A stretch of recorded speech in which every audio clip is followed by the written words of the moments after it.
자, 정유라 씨 왜 들어오게 됐어요? 들어와야 할 운명이었고요.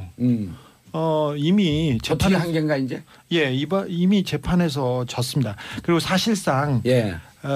특검이 출범했을 때 그리고 정유라가 붙잡혔을 때 법무부에서 송환 절차를 거치지 않습니까? 예. 우리 법무부가 박근혜의 법무부가 열심히 송환에 요구하지 않았어요. 사실은 바깥에서는 하는 척했지만 적극적으로 하지 않았다. 네, 송환을 막은 거는 법무부가 1차적으로 책임이 있었어요. 오호.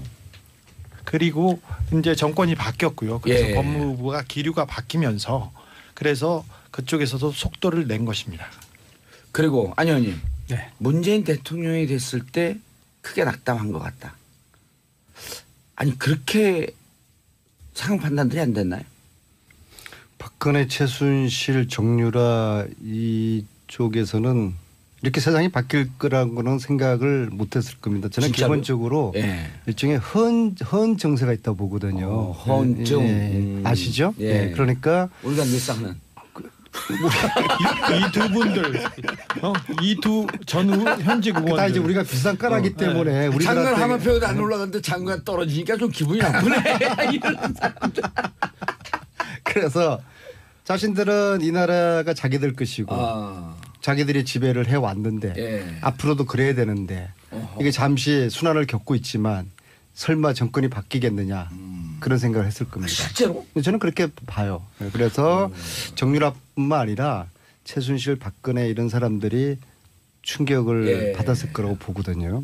사건이 처음 터졌을 때 이 사건은 고영태 예. 그리고 차은택에서 마무리하겠다. 이런 얘기가 있었습니다. 그 이후에 사건이 조금 더 굴러가자마자 심각해지자마자 최순실까지 잠깐 다녀와야 되는 거 아니냐. 그래갖고 최순실 들어오라 그런 거 아니에요? 네. 그래서 최순실까지 해서 이렇게 방어선을 치겠다고 생각했는데 그렇게 해서 계속 박근혜 전 대통령이 계속 담화 그리고 기자회견을 통해서 예. 거짓말을 양산하고 거짓말이 그냥 밝혀지면서 사안이 여기까지 굴러왔지 않습니까? 그런데 개헌까지 막 폭탄을 던지고. 네, 그분들은 전혀 세상이 바뀐다는 거는 생각하지 않은 것 같습니다. 지금 정도면 이제 반쯤 지금 바뀐 건가? 하지만 여전히 믿고 싶지 않을 거예요. 여전히 믿고 싶지 않을 것이고 지금 이야기한 주진우 기자가 제가 오늘 좀 폭탄 발언을 해야 되겠는데요. 하지 마세요. 그러니까 지난 일이니까 최순실 씨가 자기 딸을 안민석 의원 제가 졸졸졸 쫓아다녔다고 그랬잖아요. 그게 제가 아니라 주진우 기자입니다. 왜 또 저를 아니 최순실 씨는 주진우나 안민석이나 도찐개찐 아니에요? 누가 누군지 잘 모르지 않을까? 최순실 씨는 주진우 기자가 이 국면에서 어마어마한 역할을 했다는 것을 잘 모르는 것 같아요. 몰라도 돼요. 그래서 분명히 알아야 돼요. 졸졸졸 쫓아다닌 것은 제가 아니라 주진우 기자라는 사실을 아니 의원님 정확히 좀 아셨으면 지금 이제 정유라 들어오니까 왜 그런 얘기를 이제 하고 그러세요? 아니 정유라 씨 그래도 제일 잘 알고 있는 직접 만난 두 분은 직접 만난 적 없잖아요. 나는 봤죠. 여기 봤고 안민석 의원 못 봤잖아요. 말할 수 없어요. 말할 수 없어요? 못 본 거지 뭐 그럼. 정확하시네요. 예. 네. 하루 이틀에요? 허언증세 겪는 게.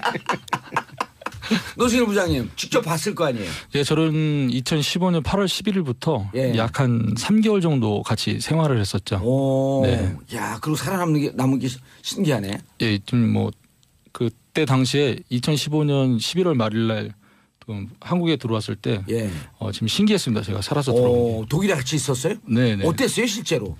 실질적으로 너무 궁금해요. 네, 처음에 그 정유라를 처음 봤을 때는 그 친구도 저에 대한 경계심은 있었어요. 왜 서울에서 못 보던 한 번도 못 보던 사람이 왔고 그 이 사람하고 또 대화 자체도 어떻게 해야 될지도 몰랐던.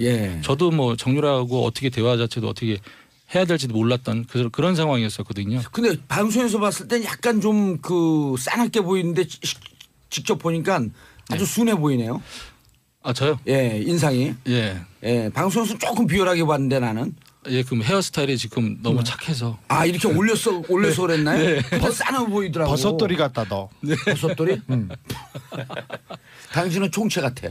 그게 뭐 먼지 털은 총체. 그래서 제가 생각할 때는 불쌍한 노성일 놀리지 마시고 놀리는 게 아니라 진짜 나는 이따가 밥 한 끼도 안 사주셨잖아요. 의원님 방송을 좀 진지하게 해주세요. 이 양반들이 집에 가고 싶어? 감옥 보낼까 다 그냥. 그래도 국민들이 얼마나 사랑하고 의인이라고 제가 그래서 봤을 봤는데. 때는 정유라가 이번에 입국을 하잖아요. 예. 입국을 하는데 5월 초쯤에 그 한인들 통해서 얘기들을 들었을 때에는 정유라가 당시 거기에서 난민 신청을 할 수도 있다라는 얘기까지 나왔었거든요. 올 5월에. 네네. 아. 그런데 갑자기 스탠스를 바꿔서 지금 들어온다? 이거는 어느 정도 뭐 최순실과 이재용과 박근혜와 이렇게 어느 정도 이제 재판이 진행됐었잖아요. 예. 진행이 되고 어떠한 부분들이 이제 혐의점들이 나오니까 이러한 혐의점에서 정유라가 어떻게 대응하면 된다. 그리고 모르는 부분 모른다. 그럼 또 질문이 들어오면 엄마가 시켜서 몰랐어요. 엄마한테 물어보세요. 이런 식으로 맹탕으로 갈 가능성이 크다라는 거죠. 예. 주어진 틀에서 짜고 들어온 가능성도 있다라고 저는 보는 아니, 거예요. 지금까지 연습은 했겠죠. 근데 그렇죠. 사실 정유라 씨는 해외에 도망가고 그래서 구금될 만한 그 혐의가 그렇게 짙지 않습니다. 사실 부자 아니면 부모 관계 그 부자 모녀가 이렇게 범죄에 같이 가담했을 경우 한 사람만 처벌합니다. 잘 생각해 보십시오. 재벌가에서 회장과 오너의 아들이 같이 들어가는 경우는 잘 없죠. 같이 들어가는 경우는 없어요. 그럴 때는 그 관례상 한 명만 처벌하고 넘어갔습니다.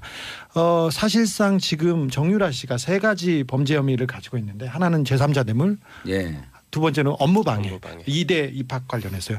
세 번째로는 국외 해외 재산 도피인데 이 해외 부분에 재산 도피가 큰 거죠. 네, 그 부분이 큽니다. 그 부분은 이제 김용민 변호사가 얘기할 텐데 사실 이 부분에 대해서 주도적인 역할을 정유라가 했다고 그 수사기관도 보지 않거든요. 그런데 그 해외에 나가서 시간을 벌어야 했던 이유가 아까 국외 재산 도피 그리고 다른 그 범죄 혐의에 대한 그 입맞춤 말을 맞춰서 줄여야 되는 이런 과정이 필요했던 거죠. 알겠습니다. 그거 좀 이따가 그 들어가시고. 기자가요. 맨날 그 팟캐스트만 나오다가 오늘 SBS 이런 방송 처음 나왔는데 오늘 말을 굉장히 잘해요. 아니 공중파는 여기서 데뷔 제일 일찍 했어요. 아 그랬어요? 그럼요. 사실 제가 골드블랙이어서 요새는 텔레비전이나 라디오에 못 나오고 있지만 그 전에는 방송사에서 인터뷰도 하고. 노승현 부장님 그때 봤을 때 정유라 씨 캐릭터 이런 걸 봐갖고 지금 많은 사람들이 변호사들과 충분하게 협의를 해서 많이 연습된 상태에서 이경재 변호사가 뭐라 그랬냐면 정치적 불확실성, 재판의 불확실성이 어느 정도 거쳤기 때문에 들어온다. 들어오라고 설득을 했다. 이렇게 얘기했단 말이에요. 그건 뭐냐면 정치적 불확실성, 정권 교체됐고 재판의 불확실성 이미 진행되고 피할 길 없고 그럼 이 상태에서 준비된 상태에서 가겠다라는 이런 의도는 있는 것처럼 보이는데 정유라 씨가 그걸 잘 버틸까요? 잘 버틸 가능성은 매우 희박하죠. 그래서 그 친구가 럭비공이라는 제가 이제 별명을 지어준 건데 주어진 틀에서는 이 친구가 잘 대답할 수 있어요. 하지만 검찰의 역량에 따라서 어떻게 바뀔 수가 있거든요. 또한 변호인이 옆에 붙지만은 변호인은 거기에서 어떤 변론을 못 해주거든요. 조사받을 때. 그건 다 우리 전문가들이에요. 그건 설명 안 하셔도 돼요. 가장 간단한 건 검사가 변호인을 퇴장시키면 돼요. 아니 그거는 법적으로 안 돼. 싸우고 있는 거라 아니 문제가 지금 되고. 재판 한두 번 받고 지금 우리 30년 동안 재판 받은 사람 앞에서 광을 막 파시네. 자, 김용민 변호사님. 저는 질문. 나는 구속 안 될 것 같아요. 긴급 체포영장은 발부했지만 저는 구속됩니다. 아 그래요? 네, 구속됩니다. 구속할 수밖에 없습니다. 아니 일단 체포는 해. 혐의가 있어서 있는데 해외 도피를 이렇게 했지 않습니까? 그리고 범죄를 은닉하고 증거 인멸했다는 혐의가 있기 때문에 이걸로 구속하지 않으면 안 됩니다. 변호사님 이 모녀를 동시에 구속시킨 전례가 있나요? 질문이 너무 많아가지고요. 일단 보통은 말씀하신 대로 그 모녀 부자 관계 가족을 한꺼번에 다 구속하는 예는 드뭅니다. 법도 이제 뭐 온정주의가 있기 때문에 그래서 그런 것들은 좀 그 대체적으로 배제하는 경향이 있어요. 그런데 이 사건 같은 경우에는 그 정유라 혼자만 놓고 보면 이미 그 송환 거부했고 소송 제기하고 입국 거부했단 말이죠. 그렇죠. 도주 우려가 있고. 도주를 했다라고 봐야죠. 도주했죠. 이미 도주한 거죠. 또 한 가지는 이미 그 뭐 네덜란드 독일에서 증거를 인멸했을 가능성이 매우 높거든요. 예. 그래서 증거 인멸의 우려 가능성도 상당히 높다라는 것이 구속 사유가 될 수 있고요. 도주 증거 인멸. 또 사회 하나는 중대성. 그렇죠. 범죄의 중대성. 이게 뭐 입시 비리 자체는 뭐 업무방해죄이기 때문에 법정형이 그렇게 높진 않아서 범죄가 중대하지 않을 수 있다라고 볼 수 있지만 이 국정농단의 최대 수혜자 중에 하나거든요. 네. 그래서 이 중대성을 우리가 고려 안 할 수가 없습니다. 그래서 구속 가능성이 상당히 높다라고 봅니다. 알겠습니다. 자, 전문가 네 분 모시고 말씀 듣고 있는데 샵 1035 문자 보내주시기 바라겠습니다. 단문 50원, 장문 100원. 1198님, 김용민 변호사님 고영태씨 자주 보시나요? 요즘 어떻게 지내고 계세요? 박창현님, 김용민 변호사님 고등학교 동창인데 정의로운 모습을 볼 수 있어 기분이 너무 좋습니다. 박창현 씨 아세요? 네네, 이름 기억나네요. 기억나세요? 네. 박창현 씨도 공부를 잘했나 보네. 우리처럼 공부 못한 사람들은. 5171님, 노승일 씨 반가워요. 늘 생각하고 응원하고 있습니다. 조금 이따 후원 계좌 공개하겠습니다. 이승열님, 네 분이 독일에서 하시는 활약 저는 잘 몰라서요. 설명 좀 자세히 부탁드립니다. 이거 설명하실 시간이 없고요. 온라인에서 검색해서 보세요. 이거는 독일에서 은닉 재산 추적했고 최순실, 정유라 흔적 찾으러 몇 번 갔다 왔죠? 주진우 기자? 저는 한 7번, 8번 갔다 왔습니다. 안민석 의원님. 비슷하게 다녀왔어요. 예. 우리가 갖고 여러 이제 팀 여러분들이 이제 팀이기 때문에 이제 노승일 부장하고 여기 또 이제 안홍구 국세청 국장이셨던 그분하고 해서 또 독일의 또 현지에 또 우리 또 조력자가 있어요. 최순실만 조력자가 있는 게 아니라 저희들도 조력자가 있어요. 그래서 이게 이제 전쟁을 벌이는 거거든요. 지금 저희들이 한 7월 초순에 다시 한번 가려고 하는데요. 저희들이 팀이 움직이기 때문에 좀 경비가 필요해요. 그래서 이런저런 루트를 통해 가지고 지금 돈을 좀 모으고 있고 특히 이제 그런 얘기는 하지 마세요. 의원님. 없어 보여요. 불후의 명저 끝나지 않은 전쟁 이 책을 좀 많이 이런 거 사주시고요. 진짜 싸 보여요. 그래서 잘 몰라요 사람들이. 그래서 7월달에 가게 되면은 할 이유가 없잖아 이제. 아니요 이제는 은닉 재산?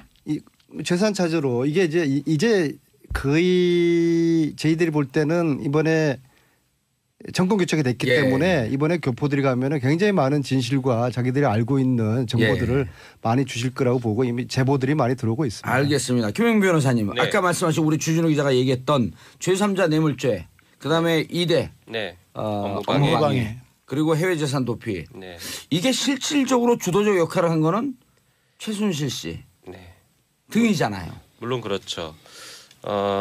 왜냐하면 법리적으로 정확하게 해석을 해야 되거든요. 아니 주도적인 역할은 하더라도 그 돈과 그 힘을 이용한 사람 수혜를 본 사람은 정유라입니다. 그리고 지금 정유라가 그 덴마크 법원에서 가장 큰 로펌에 굉장히 비싼 변호사들을 쓰면서 지금 지내왔지 않습니까? 그리고 정유라가 혼자 있지 않고요. 많은 말 관리사와 보모와 아이와 그리고 이동 도피가 사실 돈이 많이 듭니다. 네, 그래서 가만히 엄마가 있으면 준 돈이 나는 돈의 출처 모른다. 자, 이거죠. 물론 그렇게 얘기할 가능성이 높은데 이게 어린 아이도 아니고 성인이 그 많은 돈을 들여왔고 또 삼성으로부터 지원을 받고 후원을 받고 했던 이런 과정들을 보고 듣고 하는 것이 전혀 없다. 아니 모른다. 엄마가 줘서 돈을 썼을 뿐이다 나는. 그렇게 할 경우에. 본인은 그렇게 얘기했지만 관련 증거들을 검찰이 찾아내겠죠. 그리고 일반적인 상식적으로 본다라고 하면 그걸 전혀 모르고 동떨어져서 난 혜택만 받았다라는 것은 굉장히 뜬구름 잡는 얘기이고 현실적으로는 이 돈이 어디가 출처다 뭐 아니면 혹은 이게 뇌물이다라고 구체적으로 알지 못했더라도 이게 뭐 그런 돈이다. 삼성으로부터 후원을 받았다라면 내가 삼성으로부터 후원을 받을 이유가 없는데 뭐 이런 여러 가지 생각을 하는 게 그 삼성에서 후원 받은 것도 몰랐다. 그냥 그 승마 앞에서 말 타라니까 말 탔다. 뭐 그렇게 계속 가면은 뭐 이제 검찰이 어떻게 입증을 할지는 제가 수사는 안 해봐서 모르겠지만. 근데 정유라의 그 덴마크 올보르그 첫 번째 인터뷰에서 정유라가 그렇게 얘기합니다. 2016년 6월달에 박원호 원장이 나한테 삼성에서 독일로 지원을 해주는데 삼성에서 지원해주는 말을 한번 타봐라. 그래서 나는 독일로 왔을 뿐이다라고 그렇게 얘기했거든요. 박원호 전무가 얘기할 때. 네, 박원호 전무가 그렇게 얘기해서 본인은 독일로 왔다 이렇게 얘기했거든요. 그래서 또한 저는 개인적으로 이렇게 생각해요. 정유라는 구속이 돼야 된다 생각해요. 왜 그러냐면은 고영태는 2016년 10월 27일 날 저하고 첫 조사를 같이 받았거든요. 저는 2016년? 그때 2회 조사했는데 2016년 10월 27일. 10월 27일. 예, 그때가 이제 고영태는 1회 조사했고 저는 2회 조사했어요. 태블릿 PC가 나온 지 이틀 뒤에. 네네. 그런데 그때 당시에 고영태가 제보한 게 최순실의 인천 세광장 인사개입이었단 말이에요. 아하. 그런데 그가 어떻게 본인이 인천 세관장 안 치면서 본인이 돈 받았다고 검찰에서 이렇게 엮어놨는데 예. 본인이 돈 받은 사람이 어떻게 그걸 제보를 할 수 있겠어요. 그리고 고영태는 그것 때문에 체포도 험하게 당했잖아요. 문까지 뜯어가면서 검찰에서 그렇죠. 그때 체포하고 주진우 기자 같이 있었잖아요. 또한 김용민 변호사가 그렇게 적극적으로 방어 논리를 피는데도 구속까지 시켰잖아요. 그러면 국정농단의 가장 수혜자가 정유라인데 정유라가 구속이 안 된다? 고영태는 저렇게 억울하게 구속시켜놓고 예. 저는 여기에 대해서는 정유라는 반드시 구속이 돼야 된다고 생각해요. 알겠습니다. 김용민 변호사님. 네. 자, 이영렬 중앙지검장. 네. 돈봉투 만찬. 네. 술판. 내 주인공 이영렬 중앙지검장 있었을 때의 구속 상황이에요. 지금 윤석열로 바뀌었어. 네. 이렇게 상황이 바뀌면 예. 정상적으로 가야 되는 거 아니? 그렇죠. 정상적으로 가야죠. 지금 노승일 부장이 얘기한 건 이제 우리의 법상식. 우리의 예. 법상식으로 당연히 구속돼야 된다라는 얘기를 한 것이고. 정유라에 대해서. 네. 그리고 제가 아까 말씀드렸던 것은 구속 사유가 법리적으로도 충분히 소명될 수 있고 입증될 수 있다라고 해서 저는 구속이 되는 게 맞다라고 생각합니다. 그리고 정유라 본인도 각오하고 올 겁니다. 예. 네. 준비를 많이 했을 거예요. 이미 다른 많은 사람들이 가서 얼마 전에 며칠 전에 기사가 나왔습니다. 독일 예. 검찰에서 정보가 왔다 이렇게 했는데 저하고 의원님하고 헤센주 의원하면 두 명이니까 어느 의원이요? 안민석 의원하고 헤센주 검찰 차장 검사 부장 예. 검사 검사를 보고 왔어요. 그리고 독일에서 정유라 그리고 최순실의 은닉재산에 대한 자료는 오지 않았습니다. 그건 오지 않았습니다. 근데 검찰이 예. 정유라의 흔적을 쫓아서 충분히 그 재산의 단초를 찾아낼 수 있다고 봅니다. 알겠습니다. 재산의 단초는 광고 듣고 2부에서 계속 가겠습니다. 자, 김숙님 정치쇼 오늘 진짜 대박이네요. 영화 보는 것 같아요. 국정농단 사건의 결말이 너무 궁금해집니다. 화이팅. 자, 네 분 응원 문자 너무 많아서 다 소개를 못 해드리겠고요. 자, 질문 들어왔습니다. 0029님 노승일 씨 용기에 늘 감사한 시민입니다. 가까이서 본 최순실 씨는 대체 엄마인가요? 딸을 엄청 끔찍하게 생각하는 것처럼 말하는데 그분 말은 당최 믿을 수가 없어서요. 딸을 위해서라면 최순실 전면 부인 지금 부인하고 있는데 딸을 위해서라면 좀 입장이 바뀔까요? 네, 바뀔 가능성이 큽니다. 무너질 가능성이 있어요. 지금까지 완전 부인. 네, 전면 부인. 예, 예. 어떻게 무너질 것 같아요? 첫 번째 질문에 최순실 씨의 딸은 맞습니다. 예. 예, 최순실 씨의 딸은 맞고 정윤회하고 최순실 씨하고의 결혼을 92년도에 결혼하죠. 그 다음에 이제 아이가 안 생기다가 시험관 아기로 태어난 건 맞습니다. 예, 그 부분도 이제 제가 독일에 가서 확인했었고요. 예. 그리고 딸을 위해서라면 안민석 주장은 전면적으로 뒤집는 예. 그런 발로 하네. 사실 저기 세 명이서 각자 틀려 주장이. 그 현장을 예. 그 장면을 같이 목격했는데 예. 둘이 지금 갈리고 제가 다른 입장이어서 저는 정유라가 누구 딸인지 관심이 없고요. 예. 그런데 왜 그 얘기만 하세요, 의원님? 최순실 씨가 지금 하고 있는 이야기들이 예. 뭐 제 입장에서 봤을 때는 터무니없는 이야기잖아요. 자기 딸 영혼을 뺏었고 안민석 때문에 F를 맞았고 안민석 때문에 독일 갔고 예. 이러한 이야기를 듣는 국민들은 최순실에 대해서 어떻게 생각할까요? 국민들이 잘 못 듣는데 기사가 안 나와서. 저 사람 참 뭐 저렇게 턱도 없는 생각하는 사람이구나. 예. 가소평가를 하게 되거든요. 이게 최순실은 나는 전략으로 봅니다. 아하. 최태민 씨 아들을 만났는데요. 최재석 씨. 이분이 보아온 최순실은 딱 이겁니다. 무시무시한 사람이다. 아주 친밀한 사람이다. 최순실 네. 씨가. 근데 지금 현재 법정에서 보여주는 최순실의 모습은 아주 허접하고 정말 동네 아줌마들보다 못한 그런 사고잖아요. 돌출. 네. 네. 그러니까 이게 자신을 작전이다. 과소평가하게 만드는 하나의 저는 전략일 가능성이 크다고 봐요. 그죠? 예, 그래서 최순실의 그런 의도에 대해서 우리가 좀 눈여겨볼 필요가 있고 예. 오늘 지금 이야기하는 게 내일 정유라가 오기 때문에 앞으로 정유라가 어떻게 될까 하지 않습니까? 근데 그게 제일 궁금한 거죠. 그거 중요한데 최순실 씨하고. 그 전에 따져봐야 될 게 왜 그동안 정유라가 국내 송환되지 못했느냐 이걸 봐야 되는 거예요. 예, 그렇죠. 특검이 12월 중순에 제 기억으로 12월 15일 정도 되는데 그때 최초로 정유라를 피의자 신분으로 만들거든요. 자 그러면은 그 이전에 정유라는 똑같은 범죄 혐의가 있었잖아요. 국정농단의 최대 수혜자고 이대 입시 비리 학사 비리의 수혜자고 예. 삼성 뇌물의 수혜자고 불법 원익 재산을 인지하고 있을 그런 아주 키맨인데 예. 그 이전에 그럼 특검 이전에 검찰은 뭐 왜 했었냐? 정유라를 소환을 할 생각하지 않고 피의자를 안 만들었는지 여기에 대한 검찰을 내부 감찰을 해야 된다고 봅니다. 그다음에 또 아까 주진우 기자가 이야기했던 우리가 독일 검찰을 만났을 때 그때가 1월 초였죠. 최초로 대한민국 검찰이 협조 요청을 한 공문이 12월 27일 날 옵니다. 특검 때였죠. 네. 네. 특검에서. 그리고 지금까지 사실 우리 검찰에서 단 한 차례도 문서로는 주고받았겠지만은 독일 검찰 한 번도 안 갔잖아요.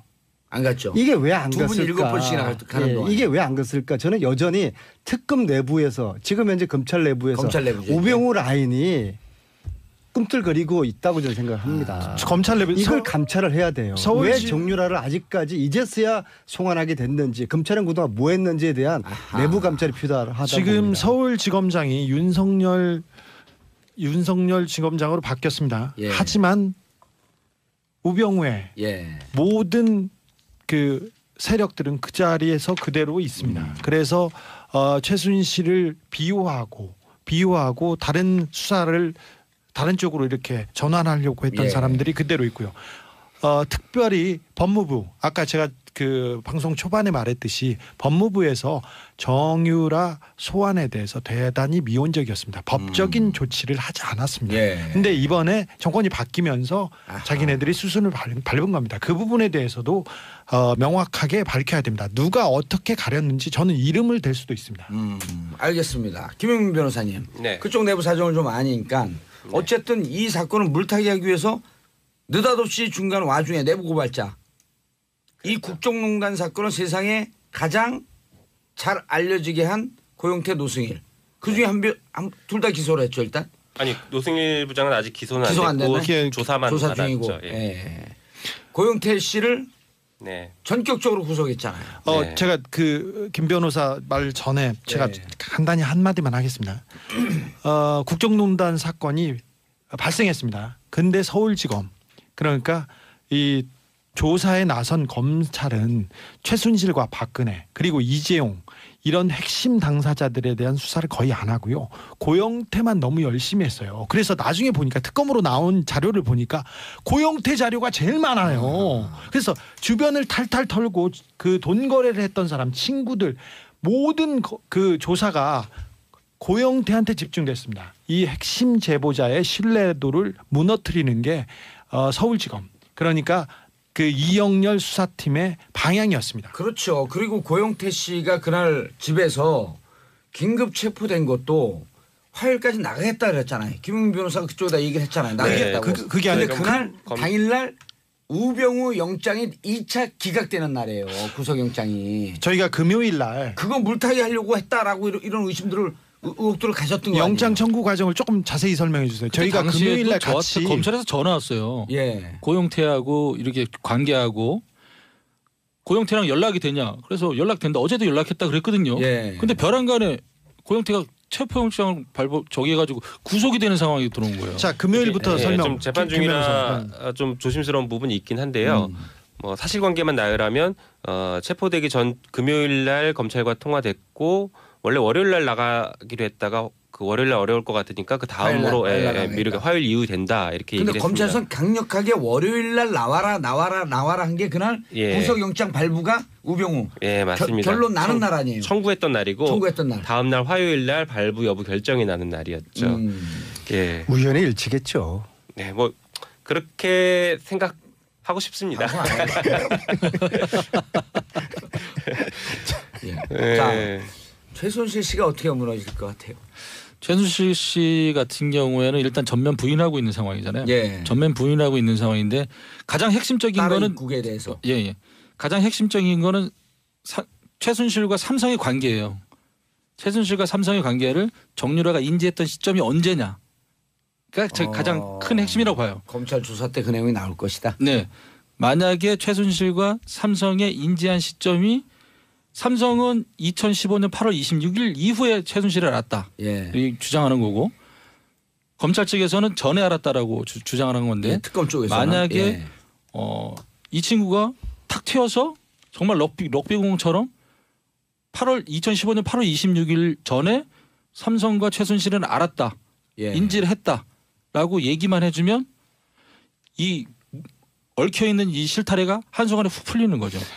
근데 저런 자백이 그 의도치 않게 이렇게 툭 떨어지진 않을 거예요. 무조건 부인할 텐데 저는 조금 감정적인 부분에서 이렇게 돌파구가 생기지 않을까 생각합니다. 지금 정유라가 23개월 된 아이에 대한 집착이 굉장히 큽니다.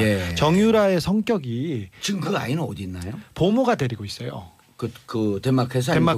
근데 그 아이를 키워달라고 정유라가 그 자신의 선배 그리고 자신의 지인 그리고 주변 사람들을 많이 수소문하고 모셔가기도 하고 모셔오기도 하고 그리고 중국에 베이스 캠프를 만들기도 했었어요. 그런데 일단은 지금은 정유라는 혼자 온다고 이렇게 알려졌는데 보모가 애를 데리고 있는데 지금 장모와 지금 그 신나무개 씨하고는 결혼 헤어지긴 했지만 법률적으로는 부부 상태입니다. 그렇죠. 애 아버지는 신나무개 씨예요.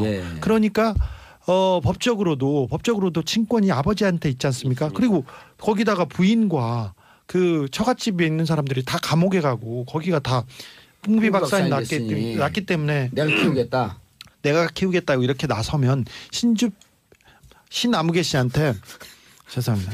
신아무개 씨한테 이 그 아이의 그 양육권 최소한 접견권 이런 거는 갈 가능성이 커요. 이런 문제가 가장 우려하는 바인데 거기에서 흔들리고 무너지면 정유라 씨가 조금 흔들릴 거고요. 그리고 정유라 씨가 무너지면 최순실 씨가 지금껏 일관적으로 부인했던 내용이 저는 정유라 씨한테 코치해주고 싶은 게 오히려 같은 맥락인데 이분이 그 진실의 편에 서서 다 얘기를 하면 사실은 뭐 업무 방해나 이런 것들은 그렇게 큰 죄가 아닐 수 있어요. 구속에서 풀려나서 불구속 상태에서 재판을 받을 가능성도 충분히 있는 상황이 마련될 수 있거든요. 검찰에 협조해라. 네, 그렇게 되면 자기가 원하는 아들 자기가 키우면서 뭐 지금은 일주일에 한 번씩 덴마크에서 접견했던 것으로 알려져 있는데 그게 아니라 자기가 키우면서 재판도 다니고 수사 받으러 다니고 다 가능할 것 같습니다. 사건 초기에 정유라 씨가 한국에 들어와서 검찰에 특검에 나갔지 않습니까?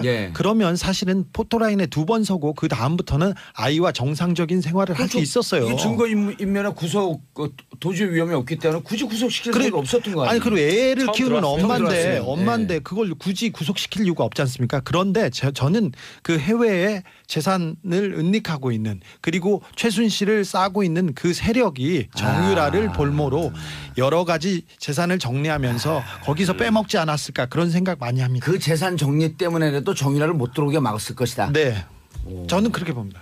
저는 좀 조금 다른 관점에서 이후에 벌어질 일을 보면요, 항상 틀려요. 근데 정유라는 의원님이 틀려요. 정유라는 앞으로 진술할 그런 내용들은 이미 다 시나리오에 의해서 연습이 다 돼 있을 거로 봅니다. 그리고 그것은 최순실이가 다 짜놓은 틀 내에서 움직일 것이고 또 최순실을 움직이는 또 배후 세력이 저는 작동한다고 보거든요. 여기가 동의. 네. 자, 그런데 정유라는 사실은 정규 교육을 거의 받지 않은 그런 이력을 가지고 있어요. 그래서 자기 어떤 관리라든지 자기 감정에 대한 조절 능력이 굉장히 떨어지거든요. 가령 정유라가 10살 때 정유라 운동을 가리킨 코치가 있는데 그 코치의 이야기가 그런 겁니다.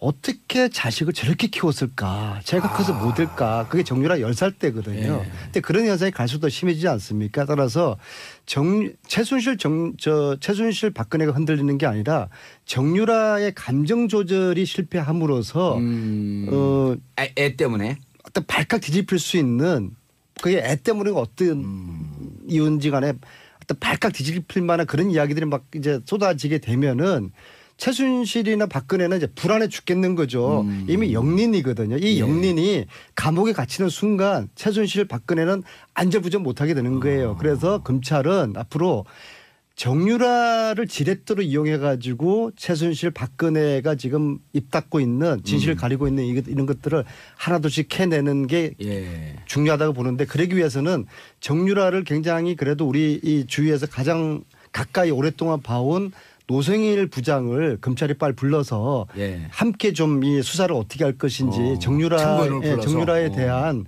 그런 이제 여러 가지 유익한 이야기들을 빨리 좀 들어야 될 것 같아요. 근데 노승일 부장 입장에서는 고용태 씨도 그렇고 기껏 도와줬더니 그 고용태 씨 감옥에 갖다 놓은 거 아니에요. 그렇죠. 그 지금 가서 도왔다가 또 감옥에 가면 어떻게? 그때는 정치검찰 우병우 검찰이 가둔 것이고 노승일을 앞으로 윤석열 국민검찰 국민검찰과 정치검찰을 혼돈하면 안 돼. 똑같은 검찰이 아닌 것이죠. 서초동 근처도 가기 싫은 이런 트라우마에 걸려 있어요. 감옥 갔다 온 적 있어요? 아니요. 2016년 10월부터. 우리 수시로 감옥 갔다 온 사람들이에요. 그게 뭐 트라우마야. 아니 그럴 수 있어요. 그래요? 한참 많이 부르고 뭐 재판에 증인 나가고 뭐 하면서 정말 트라우마가 생겼어요. 근데 얼굴 표정은 서초동 가서 도울 거 생각하니까 좀 밝아지는 것 같은데? 아닙니다. 정확히 보셨네요. 근데 정유라는 친구는 제가 본 3개월은 봤죠. 짧게 해서 뭐 3개월은 봤지만 집중적으로 본 거 아니에요, 그래도. 정유라라는 친구는 본인밖에 몰라요. 엄마가 어떻게 생활하든 뭐 대한민국이 어떻게 돌아가든 정치가 어떻게 되든 이제는 본인 그때와 달라진 게 본인과 자신의 아들. 네. 거기만 한정돼 있지 관심이 없어요. 그러니까 뭐 저도 기사에서 봤지만은 뭐 문재인 대통령님이 당선이 되고 낙담을 했다라 그러는데 저는 거기에 대해서 의문점이 있어요. 저 친구는 정치에 대해서 전혀 관심이 없거든요. 대한민국에 대해서 전혀 관심이 없는 친구인데. 근데 문재인 대통령이 되면서 자기가 감옥에 갈 거라고 하는 가능성이 높아졌다라고 하는 변호인들의 얘기는 있었을 거 아니에요. 그것 때문에 그러진 않았을까? 본인은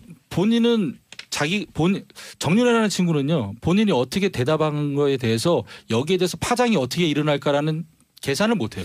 그래서 계산은 못하는데 지금 시간이 충분했기 때문에 거기에 대한 학습은 굉장히 하고 올 거예요. 그리고 모든 거는 부인하고 기억이 안 나나 난 모른다로 이렇게 일관할 거기 때문에 그 부분에 대해서는 준비를 일단 단단히 하고 온다고 봐야죠. 그런데 시험에 예상 문제 외에 돌발 문제들이 막 나오잖아요. 대한민국 검찰들이요. 거기에 지금 중앙지검은 최고 에이스 검사들이 230명이 모여 있는 데인데, 그리고 특수수사의 달인 아니에요. 아니 근데 윤석열 검사가. 그런데 윤 검사장은 그런데 저는 빨리 법무부나 검찰 인선이 이루어져서 적어도 서울지검에 대한 인선은 빨리 이루어져서 인사가 진행돼서 새로운 정말 국민의 편에 서서 진실의 편에 서서 수사를 하는 검사들로 진용을 꾸려줘야 된다고 생각합니다. 왜 그러냐면은 검사들이 1차적으로 자기네들이 수사를 했어요. 수사를 한 상태에서 다시 수사를 해야 되는 부분이 있어요. 그러니까 자기가 수사한 내용을 뒤집어야 되는 부분도 있기 때문에 그래서 제 바람입니다만은 그래서 정유라가 와서 다시 이 수사가 시작될 때는 조금 세부대 그 우병우 라인, 이영렬 라인에서 벗어나서 노승건 그런 사람들은 좀 보내고요. 그 사람 저희 기본적으로 지금 우병우의 왼팔이었지 않습니까? 그래서 그 사람이 지금 총괄하고 있는 차장 자리에 있기 때문에 그런 사람들은 빨리 다른 곳으로 보내주는 것이 그리고 양심이 있다면 이런 사람들은 석고대지하고 그만둬야죠. 노승건 차장은 그만둬야죠. 돈봉투 만찬 사건의 주인공이기 때문에 일단 딱 데리고 있어야 돼요. 그 수사에도 필요하다고. 그 사람 직원도 필요하거든. 어쨌든 검찰 내부 얘기는 나중이고. 자, 1198님 최순실 씨가 감옥에서 그렇게 자료도 열심히 보고 공부를 엄청 한다던데 언제부터 그렇게 노력파였대요? 어떤 면에서 참 대단한 것 같아요. 이분은 굉장히 성격이 나쁜 사람인 거는 맞는데 머리는 굉장히 좋은 사람이 맞아요. 머리가 좋아요? 저는 나한테 안 좋다 그랬잖아요. 아니 그때는 제가 강남에서 정말 성격 나쁘고 뭐 하는 사람이다. 그리고 공부를 하진 않았죠. 그런데 감각적으로 누구를 모시고 그걸 이용하는 그런 능력은 굉장하죠. 그리고 지금은 자기가 감옥에서 벗어나야 되니까. 그렇죠. 이분이 한 어린이 한 종교재단 관련된 초등학교에 전교 어린이 회장까지 관여했던 분이세요. 그러니까 알겠습니다. 네. 자, 샵 1035 단문 50원 장문 100원 문자 보내주시고요. 김영민 변호사님, 네. 아까 몇 가지 살짝 짚고 넘어갔는데, 자, 정윤아 씨가 내일 오후 3시에 귀국해요? 네. 도착하면 어떻게 됩니까? 일단 바로 체포영장을 집행을 할 가능성이 높습니다. 물론 비행기 안에서 예. 할 가능성도 있지만 그 48시간 구속영장 청구하는 시간을 벌기 위해서는 10시간을 버리지는 않을 한국에 거예요. 도착해서 체포할 가능성이 높습니다. 그리고 바로 검찰로 호송해서 수사가 시작될 것 같은데요. 저는 지금 윤석열 서울중앙지검장이 새로 임명되면서 국민들이 바랬던 것은 이 국정농단 사건 재수사 해달라라는 요구가 굉장히 컸거든요. 그 중심에는 우병우가 있어야 되고. 네, 그렇죠. 그런데 정유라를 정점으로 한 재수사는 결국에는 그 재산 은닉 이 부분이 가장 초점이 맞춰져야 될 것 같습니다. 지금 최순실, 박근혜 이 두 분이 어떻게 보면은 재판에서 뭐 무죄를 받아서 나가겠다 이런 기대를 하기는 현실적으로 어려울 것 같습니다. 아니 또 중요한 게 지금 그 가장 재판에 관심을 끌고 있는 게 8월 17일 날 끝나는 이재용 부회장에 대한 재판이 있잖아요. 그렇죠. 그 뇌물죄를 입증을 해야 되잖아. 네네. 거기에 그 정유라 씨가 키맨의 역할을 할까요? 충분히 할 수 있다고 보이죠. 지금 안 그래도 언론에서는 이재용 그 뇌물죄와 관련해서 무죄의 취지로 흘러가는 것 같은 분위기들이 자꾸 감지가 되고 있는데 언론에서 너무 삼성편을 들어요. 그런데 이제 말이 안 되게. 실제 이제 정유라의 진술이 매우 중요한 수혜자이기 때문에 매우 중요한 그리고 공범이 될 수 있거든요. 정유라 입장에서는 공범의 자백은 결정적인 증거가 될 수 있죠. 그래서 매우 중요한 키맨 역할을 할 것입니다. 어쨌든 조금 다시 돌아가서 최순실, 박근혜 이 두 분은 결국에는 명예 회복은 사실상 어렵다라고 봅니다. 그래서 이 사람들의 남은 마지막 아킬레스건은 재산이에요. 숨겨놓은 재산. 이게 흔들리면 이 사람들은 일순간에 무너질 수 있다라고 보여집니다. 그 실마리 찾아내기 시작하네. 예, 맞습니다. 근데 그 정유라가 그 키를 가지고 있는 사람이다라고 생각하고 재산 은닉 수사는 굉장히 길고 고단한 여정이 될 것입니다. 그래서 그러나 지금 수도패에 있는 수사가 진행되고 계속해서 그 방향으로 가야 됩니다. 그래야 이 싹을 그리고 이 국정농단 세력의 핵을 드러낼 수 있습니다. 알겠어요. 이 전쟁이 이제 시즌 2가 시작되는 게요. 정유라가 들어오면은 이제 불법 은닉 재산들이 이제 드러날 것이고 이 시즌 1까지 그걸 다 정리한 책 이름이 뭐였었죠? 끝나지 않은 전쟁. 그 누가 쓴 거예요? 불후의 명저. 아유 좀 그러지 말아요. 그러지 말아. 이건 좀 엮이는 것 같고요. 그래서 아무튼 시즌 2에서는 이 은닉 재산이거든요. 그래서 특별법도 만들고 40년 거슬러서 조사도 하고. 아니 근데 의원님 그 특별법 만든다고 했는데 만든다고 해놓고 지금 왜 가만히 계세요? 위원장 사유가 높다는 거 아니에요? 국회가 이거 미지근해요. 국회가 미지근해요. 근데 그리고 문재인 대통령께서 후보 시절에 이거 반드시 특별법 제정하는데 앞장서겠다 하셨거든요. 근데 그럼 하시겠죠. 약속 지키는 분이니까. 국회가 법을 만들어야 되는데 국회가 지금 좀 미지근해요. 의원님이 좀 열심히 좀 더 띄워주세요. 알겠습니다. 샵 1035 단문 50원 장문 100원 7734님 노승일 씨는 증인 출석하나요? 증인보호 같은 거 받으셔야 하는 거 아닌가요? 김성현님 이런 분들 나라에서 꼭 지켜줘야 한다고 봅니다. 자 은닉 재산에 대해서 어느 정도 촉이 있나요? 네, 저도 뭐 거기에 대해서는 동의를 합니다. 그런데 워낙에 최순실 씨 같은 경우에는 은행 계좌도 차명, 부동산도 차명. 다 차명으로 이루어져 있거든요. 차명으로 이루어진 그 부분들을 수면으로 올리는 게 중요하고요. 그 정유라가 그런 말을 했습니다. 독일에서 본인의 그 집의 재산 과정 형성을 얘기했을 때 하나씩 땅을 언급을 했었거든요. 그 친구가 이렇게 돌발적이에요. 그 친구는 제가 물어보지도 않았는데 그렇게 얘기한단 말이죠. 자기 재산 얘기도 하나에 우리 땅 있다. 본인들이 그 엄마네가 못 살았다. 외갓집이 못 살았는데 할아버지가 갖고 계신 하남시의 땅이 금싸라기로 변하면서 그 매각을 하면서 청담동으로 옮겨왔다 그런 얘기를 했었거든요. 물어보지도 않았는데. 네. 그러니까 하남시의 땅이 제가 듣기로에는 그때 한두 필지가 아니었어요. 상당한 땅 규모였었거든요. 근데 그걸 차명으로 가지고 있었다. 그 다음에 속속들이 또 나오는 게 김관진 아저씨 얘기도 좀 해줘. 그렇죠. 뭐 유라야. 그때는 이제 유연이라고 불렀죠. 유연아, 박원호 원장님이 너네 아버지하고 형님 동생 한다는데 웃기지 말아요. 생물학적인 우리 아빠는요. 김관진 장관님하고만 김관진 아저씨라고 표현했죠. 김관진 아저씨하고만 형님 동생이에요. 그래서 김관진 국방부 장관 이렇게 생각하고 그다음부터 제가 질문 안 던졌죠. 그러니까 그 친구는 정윤회가 김관진에게 형님이라고 했습니까? 형님 동생 하는. 네, 록히드 마틴과 저기 그 박근혜 정권이 연결고리가 거기에서 나옵니다.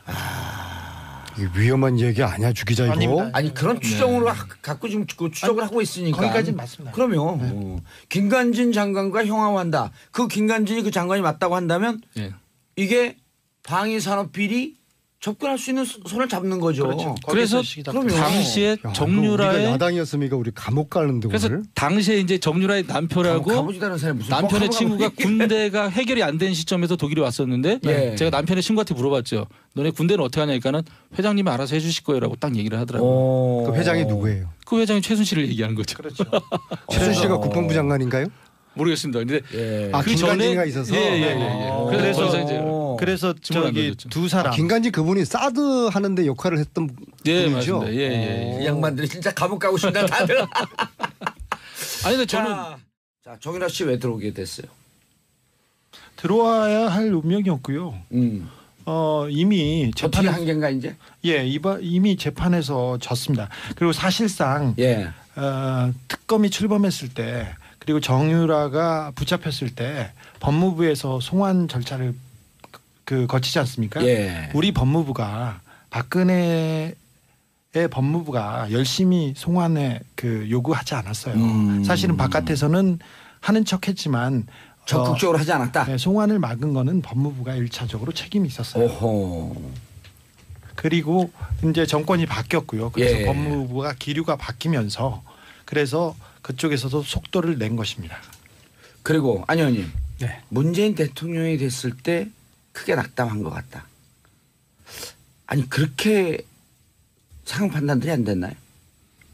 박근혜, 최순실, 정유라 이쪽에서는 이렇게 세상이 바뀔 거라고는 생각을 못했을 겁니다. 저는 진짜로요? 기본적으로 일종의 헌 정세가 있다고 보거든요. 헌정 아시죠? 그러니까 우리가 늘 하는 이 두 분들, 이 두 전후 현직 의원들 다 이제 우리가 비싼 까라기 때문에 장관 하면 표도 안 올라갔는데 장관 떨어지니까 좀 기분이 나쁘네. 이런 사람들. 그래서 자신들은 이 나라가 자기들 것이고 자기들이 지배를 해왔는데 앞으로도 그래야 되는데 이게 잠시 순환을 겪고 있지만 설마 정권이 바뀌겠느냐 그런 생각을 했을 겁니다. 실제로? 저는 그렇게 봐요. 그래서 정유라뿐만 아니라 최순실, 박근혜 이런 사람들이 충격을 받았을 거라고 보거든요. 사건이 처음 터졌을 때 이 사건은 고용태 그리고 차은택에서 마무리하겠다. 이런 얘기가 있었습니다. 그 이후에 사건이 조금 더 굴러가자마자 심각해지자마자 최순실까지 잠깐 다녀와야 되는 거 아니냐. 그래갖고 최순실 들어오라 그런 거 아니에요? 네. 그래서 최순실까지 해서 이렇게 방어선을 치겠다고 생각했는데 그렇게 해서 계속 박근혜 전 대통령이 계속 그 담화 그리고 기자회견을 통해서 거짓말을 양산하고 거짓말이 그냥 밝혀지면서 사안이 여기까지 굴러왔지 않습니까? 그런데 개헌까지 막 폭탄을 던지고. 그분들은 전혀 그 세상이 바뀐다는 거는 생각하지 않은 것 같습니다. 지금 정도면 이제 반쯤 지금 바뀐 건가? 하지만 여전히 믿고 싶지 않을 거예요. 여전히 믿고 싶지 않을 것이고 지금 이야기한 주진우 기자가 제가 오늘 좀 폭탄 발언을 해야 되겠는데요. 하지 마세요. 그러니까 지난 일이니까 최순실 씨가 자기 딸을 안민석 의원 제가 졸졸졸 쫓아다녔다고 그랬잖아요. 그게 제가 아니라 주진우 기자입니다. 왜 또 저를 아니 최순실 씨는 주진우나 안민석이나 도찐개찐 아니에요? 누가 누군지 잘 모르지 않을까? 최순실 씨는 주진우 기자가 이 국면에서 어마어마한 역할을 했다는 것을 잘 모르는 것 같아요. 몰라도 돼요. 그래서 분명히 알아야 돼요. 졸졸졸 쫓아다닌 것은 제가 아니라 주진우 기자라는 사실을 아니 의원님 정확히 좀 아셨으면 지금 이제 정유라 들어오니까 왜 그런 얘기를 이제 하고 그러세요? 아니 정유라 씨 그래도 제일 잘 알고 있는 직접 만난 두 분은 직접 만난 적 없잖아요. 나는 봤죠. 여기 봤고 안민석 의원 못 봤잖아요. 말할 수 없어요. 말할 수 없어요? 못 본 거지 뭐 그럼. 정확하시네요. 하루 이틀에요? 허언 증세 겪는 게. 노승일 부장님 직접 봤을 거 아니에요? 저는 2015년 8월 11일부터 약 한 3개월 정도 같이 생활을 했었죠. 야, 그리고 남은 게 신기하네. 좀 뭐 그때 당시에 2015년 11월 말일날 한국에 들어왔을 때 예. 지금 신기했습니다. 제가 살아서 들어온 게. 독일에 같이 있었어요? 네네. 어땠어요 실제로? 실질적으로 너무 궁금해. 네, 처음에 그 정유라를 처음 봤을 때는 예. 그 친구도 저에 대한 경계심은 있었어요. 왜 서울에서 못 보던 한 번도 못 보던 사람이 왔고 그 이 사람하고 또 대화 자체도 어떻게 해야 될지도 몰랐던. 예. 저도 뭐 정유라하고 어떻게 대화 자체도 어떻게 해야 될지도 몰랐던 그런 상황이었었거든요. 근데 방송에서 봤을 땐 약간 좀 그 싸납게 보이는데 직접 보니까 아주 순해 보이네요. 아 저요? 예, 인상이. 예. 예, 방송에서 조금 비열하게 봤는데 나는. 예, 그럼 헤어스타일이 지금 너무 착해서. 아 이렇게 올려서 그랬나요? 네. 더 싸나 보이더라고. 버섯돌이 같다 너. 네. 버섯돌이?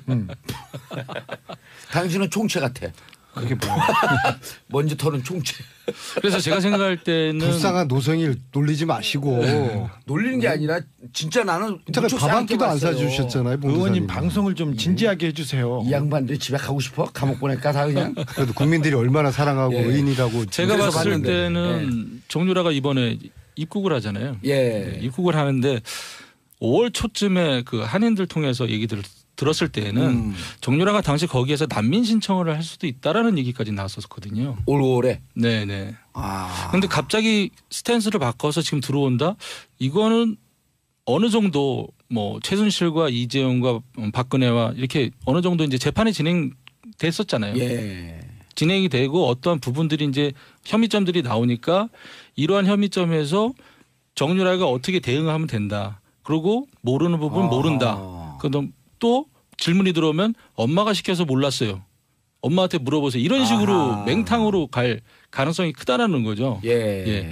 주어진 틀에서 짜고 들어온 가능성도 있다라고 저는 보는 아니, 거예요. 지금까지 연습은 했겠죠. 근데 그렇죠. 사실 정유라 씨는 해외에 도망가고 그래서 구금될 만한 그 혐의가 그렇게 짙지 않습니다. 사실 부자 아니면 부모 관계 그 부자 모녀가 이렇게 범죄에 같이 가담했을 경우 한 예. 사람만 처벌합니다. 잘 생각해 보십시오. 재벌가에서 회장과 오너의 아들이 같이 들어가는 경우는 잘 없죠. 같이 들어가는 경우는 없어요. 그럴 때는 그 관례상 한 예. 명만 처벌하고 넘어갔습니다. 사실상 지금 정유라 씨가 세 가지 범죄 혐의를 가지고 있는데 하나는 제3자 뇌물, 예. 두 번째는 업무방해, 업무방해. 2대 입학 관련해서요.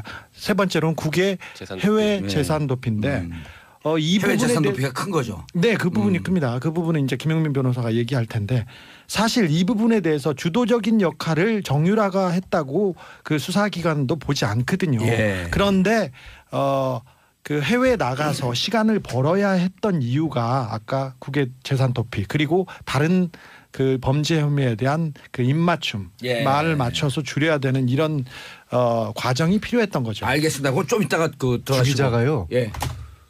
맨날 그 팟캐스트만 나오다가 오늘 SBS 이런 방송 처음 나왔는데 예.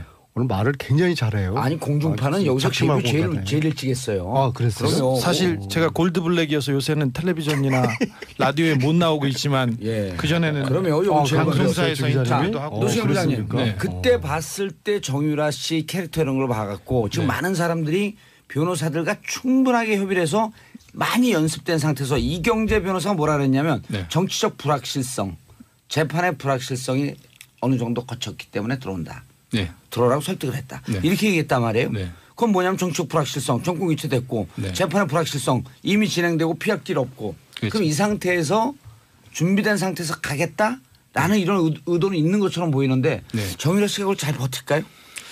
잘 버틸 가능성은 매우 희박하죠. 그래서 그 친구가 럭비공이라는 성격상. 예, 제가 이제 별명을 지어준 건데 예. 주어진 틀에서는 이 친구가 잘 대답할 수 있어요. 하지만 검찰의 역량에 따라서 그러면 어떻게 바뀔 수가 있거든요. 예. 또한 변호인이 옆에 붙지만은 변호인은 거기에서 어떤 변론을 못 해주거든요. 조사받을 때. 예, 그건 다 우리 전문가들이에요. 예. 그건 설명 안 하셔도 그럼 돼요. 가장 간단한 건 검사가 변호인을 퇴장시키면 돼요. 아니 그거는 네. 법적으로는 그건 안 돼. 지금 싸우고 있는 거라 아니 문제가 지금 되고. 재판 한두 번 받고 지금 우리 30년 동안 재판 받은 사람 앞에서 광을 막 파시네. 자, 김영 변호사님 네, 저는 질문. 네. 나는 구속 안 될 것 같아요. 긴급 체포영장은 발부했지만 저는 네. 구속됩니다. 아 그래요? 네, 구속됩니다. 구속할 수밖에 없습니다. 아니 일단 체포는 해. 혐의가 있어서 있는데 해외 도피를 이렇게 했지 않습니까? 그리고 범죄를 은닉하고 증거 인멸했다는 혐의가 있기 때문에 이걸로 구속하지 않으면 안 됩니다. 근데 변호사님, 이 모녀를 동시에 구속시킨 전례가 있나요? 질문이 너무 많아가지고요. 일단 보통은 말씀하신 대로 그 모녀 부자 관계 가족을 한꺼번에 다 구속하는 예는 드뭅니다. 법도 이제 뭐 온정주의가 있기 그렇죠. 때문에 그래서 그런 것들은 좀 그 대체적으로 배제하는 경향이 있어요. 그런데 이 사건 같은 경우에는 그 정유라 혼자만 놓고 보면 이미 그 송환 거부했고 소송 제기하고 입국 거부했단 말이죠. 그렇죠. 도주 우려가 있고. 도주를 했다라고 봐야죠. 도주했죠. 이미 도주한 거죠.